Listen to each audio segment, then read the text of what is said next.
Unlit lights, shadowed light 1, shadowed light 2, and shadowed light 3. But there's a problem. Shadowed light 3 fails to provide sufficient shadows on the teeth and nose, but it's not because shadows are disabled, as we can toggle the shadow casting to see a difference in the shrapnel wound, eye patch, and molar teeth. The problem is that the shadows are not being casted properly, and that would look like this if the shadows were casted correctly. In comparison, a richer look is achieved, and there's a more realistic sense of depth in the frame. This is simply the result of changing the shadow rendering culling mode from front face to back face triangle culling.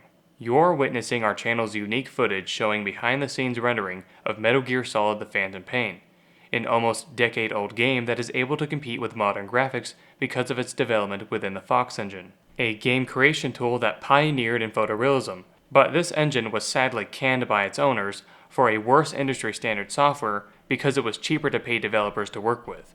That industry standard software is called Unreal Engine, and we've spent over a year exposing how unoptimized it is. And now we have a free 21-minute deep dive explaining how a single frame of this game is created by your computer microsecond by microsecond to quantify 3 major ways how inferior this new software is in comparison with Phantom Pain's rendering methods. If you found that shadow comparison interesting, that's just a mere fraction of what our full analysis of Phantom Pain discloses on YouTube.